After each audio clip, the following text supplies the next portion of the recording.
En los siguientes minutos comenzaremos a estudiar la historia de la antigua Grecia, esta etapa tan importante dentro de la historia mundial. Y para poder estudiar la historia griega hay que entender que el origen y evolución de la misma no fue sencillo. Por ende, elegimos hacer una línea de tiempo para que ustedes se ubiquen cuáles fueron las etapas más importantes. Desde el año 3000 a.C. al 4000 a.C. encontramos el desarrollo de la civilización minoica o cretense. Luego, del 1400 al 1200 a.C., el desarrollo de la civilización micénica. Posteriormente, del 1200 a.C. al 800 a.C. aproximadamente, la etapa oscura de Grecia. Etapa oscura. Del 800 al 490 a.C. ya comienza la etapa de la Grecia arcaica. Grecia arcaica. Del 490 a.C. al 30 a.C. ya comenzamos a estudiar la Grecia clásica en un primer momento. Grecia clásica. Y una segunda etapa conocida como etapa helenística. Pero en el presente video nos vamos a detener en las primeras etapas de la antigua Grecia, lo que van a ser la civilización minoica o también cretense, y ahora veremos por qué recibe su nombre así, y la civilización micénica, dando lugar a una etapa oscura posteriormente. Comencemos por la civilización minoica y para eso los invito a que veamos nuestro primer mapa. La civilización minoica entonces comienza civilización minoica o cretense comienza hace 3000 años antes de Cristo. ¿Y qué pasaba en esta civilización minoica? Esta civilización minoica pertenece a la edad de cobre y bronce, tal como veíamos en el video anterior de la edad de los metales. Si no lo vieron, los invito a que lo vean. Y se va a desarrollar aquí, en la isla de Creta. Por ende, va a recibir el nombre de civilización cretense también. Uno de los aspectos más importantes de la civilización minoica es el gran poderío marítimo que tenía. Gran poderío marítimo. Como vemos, estaba ubicada en medio del mar. A su vez, este gran poderío marítimo y naval que poseía les permitía comerciar y relacionarse con diferentes culturas de aquel entonces, como lo fueran Egipto, Mesopotamia. Por ende, la civilización minoica se iba desplazando a lo largo de todo el mundo. Iba influyendo o dejándose influir por diferentes culturas de aquel entonces. Ahora bien, luego del desarrollo de la civilización minoica o cretense, aparecerá lo que se conoció como civilización, y vamos a hacer un espacio aquí, civilización micénica. ¿Y qué podemos decir de esta civilización micénica? Bueno, hacia el año 1400 a.C., que fue el último periodo de la Edad de Bronce, aparecerán en Grecia los pueblos bárbaros. Pueblos no civilizados o civilizados precariamente, que penetran, como decíamos, desde el norte de los Balcanes. Penetrarán desde los Balcanes. Y esto a Grecia no le gustará para nada. ¿Por qué?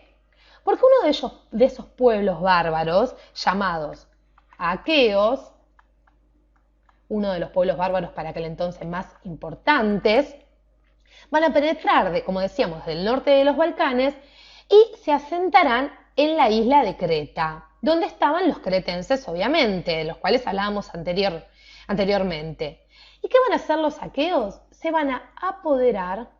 apoderan de Creta. Por ende, los cretenses no vieron para nada bien lo que hacían los aqueos para aquel entonces. Y los aqueos no solo van a apoderarse de Creta, sino que van a desarmar completamente la cultura cretense de aquel entonces. Van a influir poderosamente en la civilización minoica. Los aqueos así van a crear ciudades muy importantes, sobre todo ciudades amuralladas. ¿Por qué? Porque los aqueos tenían miedo que les pase lo mismo que ellos hacían, que vengan otros pueblos bárbaros a querer conquistar la isla de Creta donde estaban ellos asentados ahora. Sobre todo los aqueos eran importantes guerreros, por lo cual los diferentes pueblos bárbaros que estaban desparramados por aquel entonces les temían un poco, pero también tenían sed de conquista como la tenían los aqueos. Muy bien, entonces decíamos que estos aqueos eran grandes guerreros y esto hizo que Micenas se convierta en un gran centro de poder, sobre todo un centro de poder muy rico, como nunca antes había visto en la zona del mar Egeo. Del 1400 al 1200 antes de Cristo, los estados micénicos propios de la isla de Creta van a comenzar su etapa de esplendor, si se quiere, su mejor momento.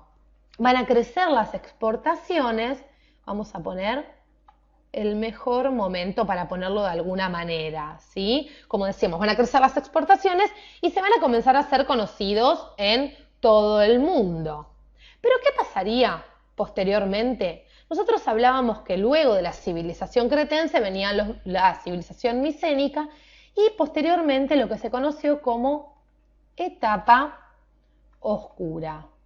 ¿Y qué pasaba en esta etapa oscura de la antigua Grecia? Es muy interesante ver cómo esta etapa transcurre del 1200 al 800 antes de Cristo. Como veíamos, la cultura micénica se había expandido o penetrado por toda Grecia. Sin embargo, comenzaría una etapa de decadencia. Y lo curioso es que no se sabe bien cuál fue la causa de esta decadencia. Decadencia en la antigua Grecia. Si bien no podemos determinar cuál fue la causa principal de esta decadencia, lo que podemos decir o tomar de la versión tradicional de los historiadores es que los centros micénicos fueron destruidos por los dorios, como vemos aquí, por los jonios y por los eolios. Estos tres eran también bárbaros, que iban tomando diferentes territorios de la zona del Peloponeso. ¿Qué pasaba? Estos tres pueblos venían desde el norte de Grecia, iban invadiendo diferentes poblaciones de la antigua Grecia. Los jonios invaden Atenas y los eolios invadían la zona de Tesalia, de Tebas, siendo los dorios también los que invadían la zona del Peloponeso. Así que nos queda más o menos en claro, más allá de toda tesis que podamos descubrir, que el hundimiento de la civilización micénica, esta civilización que estaba antes de la etapa oscura, dio origen a este periodo de decadencia del pueblo griego. Y como decíamos, ¿por qué se denominaba oscura? Bueno, como vemos, porque fue una etapa de decadencia no solo cultural, sino también comercial. El comercio se había detenido para aquel entonces. Diferente a, como veíamos, a la etapa de esplendor de la civilización micénica. Y a la que vendrá posteriormente, que estudiaremos en un segundo video, la etapa arcaica. Entonces, volvamos a nuestra línea de tiempo. Luego de la etapa oscura, etapa de decadencia, se dará comienzo a la etapa arcaica. Por eso los invito a que veamos nuestros próximos videos para ver qué sucedió en esta etapa arcaica de la antigua Grecia. Hola a todos, en el presente video vamos a seguir estudiando la historia de la antigua Grecia. En este caso nos vamos a centrar en la etapa arcaica que se desarrolla desde el siglo VIII al siglo V antes de Cristo. Cuando hablamos de la etapa arcaica tenemos que comprender que en este periodo de la antigua Grecia se da una creciente expansión colonial y aparejada con esta expansión colonial, es decir, producto de esta expansión colonial sobre todo, se va a producir un gran desarrollo comercial, y así también se va a empezar a utilizar posteriormente la moneda como material de intercambio dentro de este desarrollo comercial que hacíamos mención. Esta expansión colonial, este desarrollo comercial, va a traer aparejado el crecimiento de muchas ciudades griegas, como lo pueden ser Atenas, Esparta, las estamos señalando en el mapa, Tebas, Delfos, ¿sí? Corintios, Argos. Entonces, el crecimiento de estas ciudades va a impulsar, como decíamos, por supuesto, el desarrollo comercial y el florecimiento de muchas de ellas. Dos ciudades que vamos a destacar en esta etapa arcaica van a ser Atenas y Esparta. Por eso los invito a que en los próximos segundos hablemos un poquito brevemente de cada una de ellas para hacer mención y para que conozcan los rasgos más importantes. Hablemos entonces de Esparta. En la imagen estamos viendo un soldado espartano. ¿Por qué? Porque Esparta era un pueblo guerrero. Pueblo entonces guerrero, un pueblo muy disciplinado, soldados muy disciplinarios, temerarios. Toda Grecia le tenía miedo a los espartanos que iban a la guerra, no les importaba nada. A diferencia de Atenas, Esparta era una ciudad un poco más detenida en lo que era el desarrollo comercial. Era un grupo de 5 aldeas rodeadas de montañas y, como decíamos, un pueblo básicamente de soldados, un pueblo guerrero. Ahora bien, durante el siglo IX se va a destacar en lo que era Esparta la figura de este señor que vemos aquí, que es el gran Licurgo.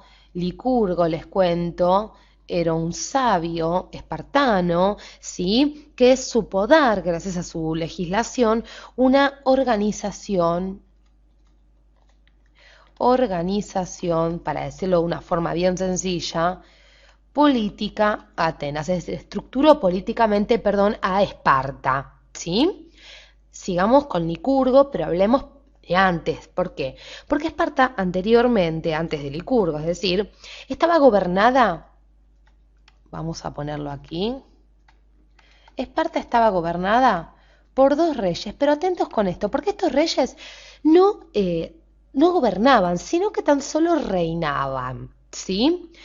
Lo que era el gobierno en sí de Esparta estaba manejado por el Senado, un Senado que poseía 28 miembros, todos ellos nobles y de 60 años de edad.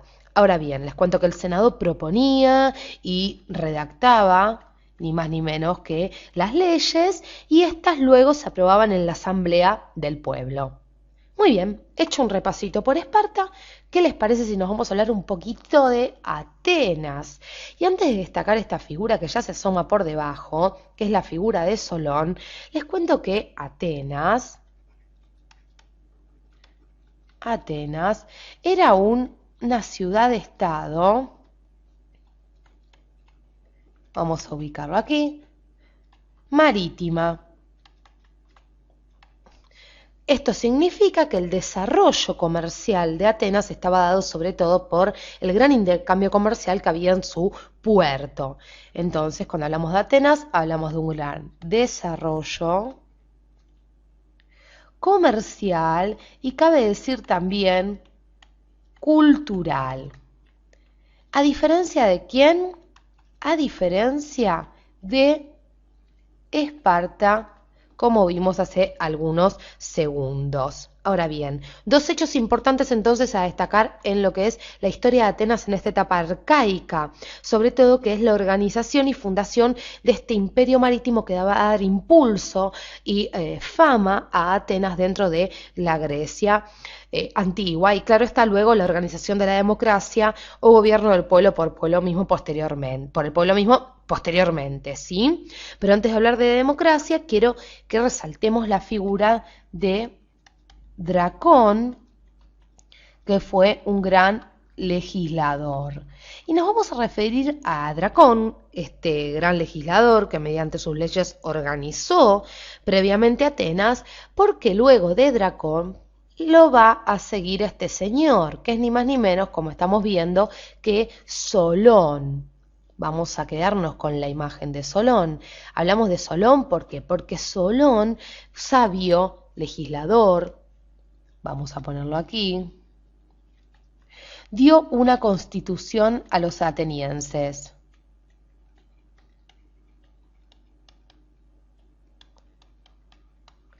Dio una constitución entonces a Atenas, ni más ni menos. En esta constitución, por ejemplo, pidió o estableció poner en libertad, mejor dicho, a los esclavos, por ejemplo, y también les cuento que para aquel entonces la sociedad de Atenas estaba fuertemente dividida en clases sociales. Ahora bien, esta división de clases sociales va a estar contemplada en esta Constitución y todas ellas participaban de la Asamblea Popular que se reunía en el Ágora, que era la plaza, ¿sí? La plaza principal donde se reunían, como decíamos, las asambleas, donde se daba la actividad más importante de la ciudad.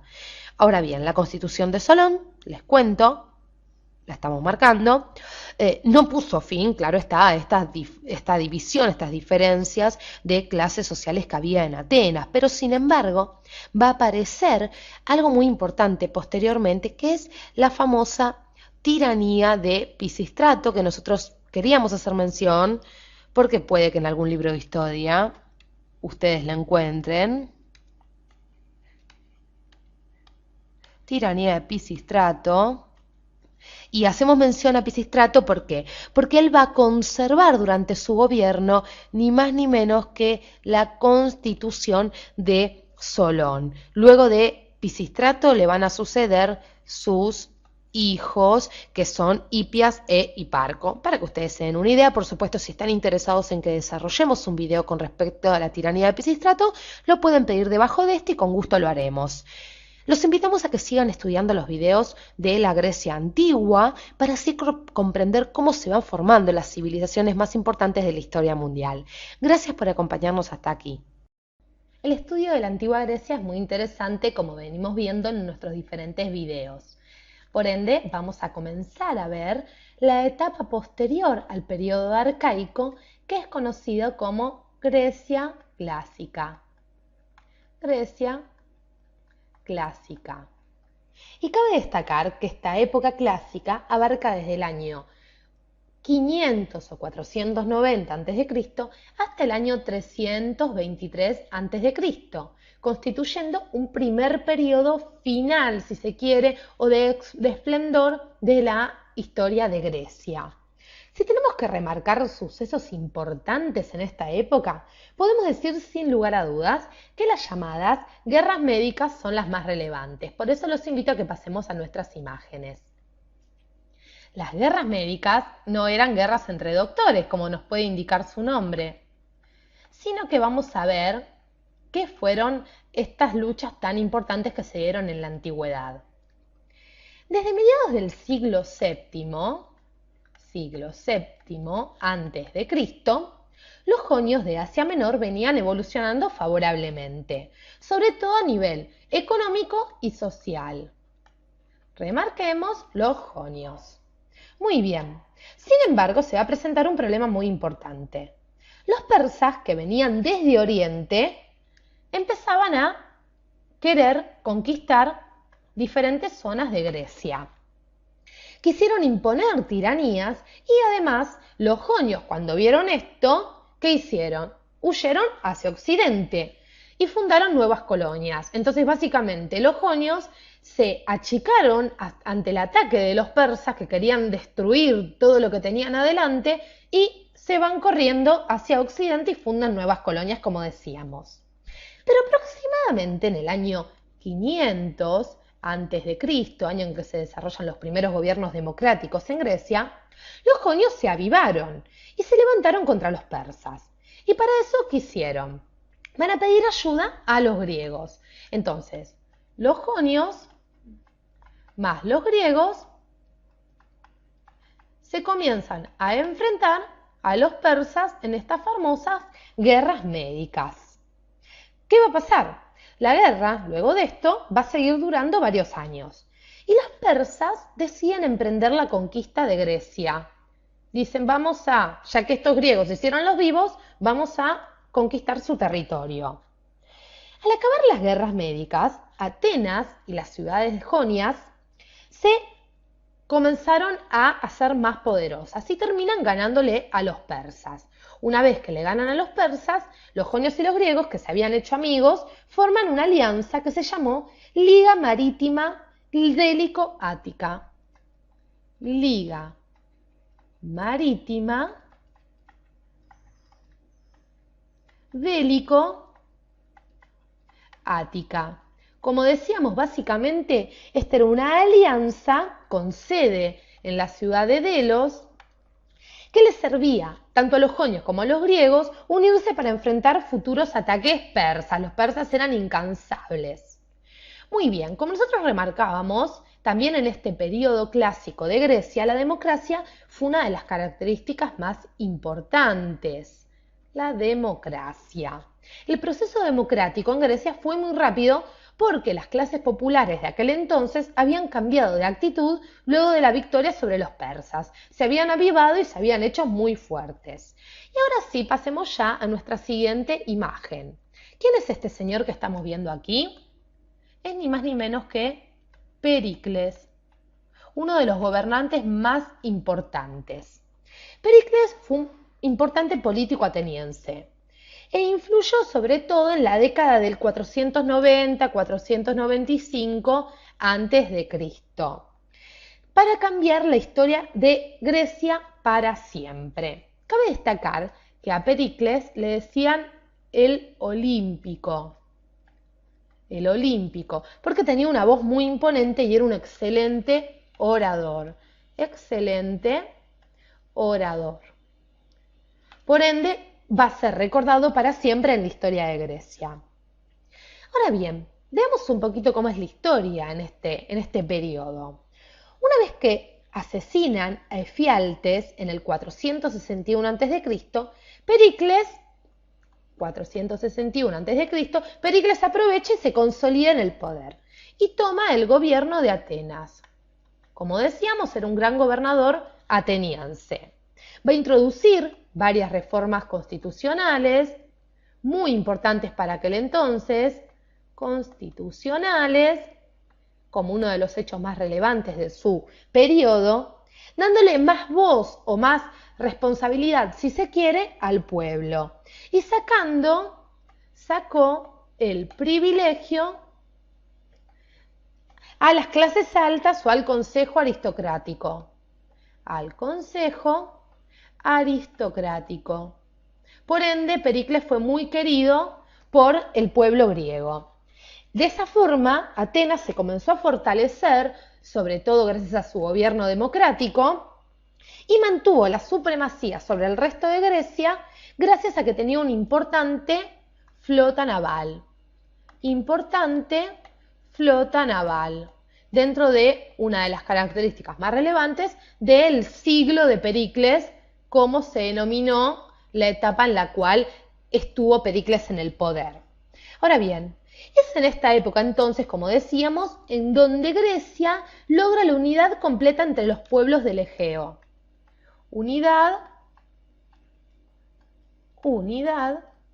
entre los pueblos del Egeo. Como vemos, todo iba maravillosamente en Grecia. Luego de Pericles, luego de esta etapa de esplendor, vendrían las famosas guerras del Peloponeso, que va a ser el enfrentamiento, y vamos a hacer un espacio aquí para poder ubicarlo, guerras del Peloponeso, que eran el enfrentamiento de la Liga Délico-Ática, como veíamos hace unos minutos, contra Esparta, esta ciudad-estado tan poderosa en lo militar. Ahora bien, Esparta se va a imponer por sobre la Liga Delicoática y va a instaurar posteriormente los gobiernos oligárquicos. Se impone e instaura los gobiernos oligárquicos. Muy bien. Veremos en el próximo video cómo se va a instaurar entonces en lo que era Atenas el gobierno de los 30 tiranos. En Atenas, el gobierno de los 30 tiranos. Y también veremos cómo comienza a desarrollarse posteriormente la etapa, si se quiere, helenística de la antigua Grecia, y también conoceremos a una persona muy importante, Alejandro Magno, quien supo cambiar la historia mundial, no solo de Grecia, sino mundial para siempre. Vamos a seguir estudiando la historia de la antigua Grecia. Y esta vez vamos a finalizar con el estudio de la misma. ¿Por qué? Porque vamos a conocer la etapa final de la antigua Grecia. Pero antes repasemos un poquito lo que veíamos en anteriores videos. Del año 800 a.C. al 490 conocíamos la etapa arcaica. Luego del 490 al 323, el periodo clásico o la etapa clásica. Y es desde la muerte de Alejandro Magno en el 323 a.C. hasta el año 146 a.C., donde se desarrollará la etapa helenística, que era aquella etapa que nos había quedado pendiente para ver. Muchos historiadores consideran que el fin de la etapa helenística se extiende hasta el 30 a.C., que dentro de uno de los sucesos más importantes se puede establecer la muerte de Cleopatra. Muy bien, pero vamos a ver en sí qué pasaba en esta etapa helenística y por qué fue tan importante para el desarrollo final de la historia de la antigua Grecia. La muerte de Alejandro Magno, entonces, como decíamos, marcaba el inicio de esta etapa y la extendíamos hasta la conquista romana en el 146, conquista romana sobre Grecia. Luego de las continuas guerras que se venían dando, las ciudades-estados más importantes, y ahora sí los invito a que veamos directamente nuestro mapa, ciudades importantes como Atenas, Corintio, pasaban o empezaban una etapa de crisis o decadencia. Y ciudades como Antioquía o Alejandría empezaban a ocupar un lugar más importante dentro de lo que era la antigüedad.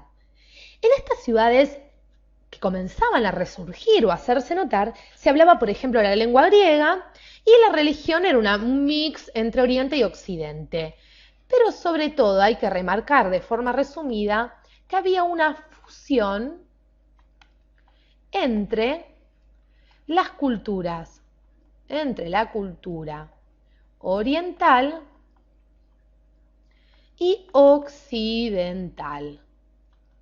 Básicamente esta era la característica más importante. Y podemos ver también cómo en esta época Grecia va a sentir más que nunca el impacto del Antiguo Oriente. Hacia el año, y remarquémoslo, 356 a.C. hasta el 337 a.C. era la época en la cual Filipo II de Macedonia, el padre de Alejandro Magno, había conquistado la mayoría de las ciudades-estados griegas, dando lugar, por ende, al comienzo de una serie de cambios más que nada culturales, ¿sí? Sobre todo provocando, como decíamos, el comienzo de esta fusión de culturas entre Oriente y Occidente. Así, la ciudad-estado dejaba ya de ser el centro de la actividad de los griegos y se comenzaban a expandir por todo el mundo, empezaban a concentrar su actividad por todo el mundo entero. Pero para eso los invito a que conozcamos un poquito más de esta etapa helenística paso por paso. Y vamos a ver qué pasaba a nivel político. ¿Cuáles fueron las características más importantes? Y entre ellas vamos a encontrar la reaparición de las monarquías. Es muy interesante esto. ¿Por qué? Porque dentro de esta reaparición de estas nuevas monarquías encontramos un rey con un ejército y también apoyado por una aristocracia muy cercana a él, que siempre, en cuestión de decisiones, apoyaba obviamente al rey para verse beneficiada. Un dato curioso, y si se quiere extravagante hasta hoy en día, si lo pensamos desde hoy, es que el rey se elegía a sí mismo. Y ustedes se preguntarán, ¿pero cómo es que un rey se puede elegir a sí mismo? ¿Cómo es que el pueblo no se levanta contra él? ¿Cómo es que el pueblo no le discute? Bueno, el rey, y también apoyado por esta aristocracia que siempre estaba muy cercana al rey, decía que procedía de un linaje divino. Que sería una especie de, como si uno dice, soy pariente de los dioses. Mi familia viene de toda una herencia de dioses. Por ende, se autoproclamaba una especie de semidios. Se creía una especie de semidios, mejor dicho. Y gracias a esto, él decía que tenía el poder para acceder al trono y que era el único que podía si se quiere, clarificar los designios divinos, entender lo que los dioses querían para el Estado. Pero no solo el rey llegaba al poder por medio de este linaje divino, sino que también por medio de las victorias militares, que eran muy bien vistas como decíamos, para aquel entonces. El rey, en este caso, en esta etapa helenística, no era un rey que estaba simplemente sentado en el trono dirigiendo a sus súbditos, sino que, por ejemplo, se ocupaba de que no invadieran al pueblo, también mandaba amurallar las ciudades y cuidaba no solo la conducta de los ciudadanos, sino también su propia conducta, porque era un rey muy consciente de que en cualquier momento alguien se le podía rebelar y destronarlo completamente. Ahora bien, pasemos, ¿sí?, a los cambios a nivel de religión. Ustedes se pueden imaginar que si había una mezcla de culturas, gracias a todo este cambio que hubo desde hacía muchos años atrás con Filipo II de Macedonia, también la religión era un mix de dioses orientales más dioses occidentales. Era una mezcla, básicamente. Y además, y cabe destacar esto como un dato muy importante, el hombre era libre de elegir su culto. El Estado ya no, no le marcaba a los ciudadanos qué religión querían seguir, sino que ellos eran libres de seguir al Dios que quisiesen. Y también se va a dar un cambio muy importante a nivel cultural.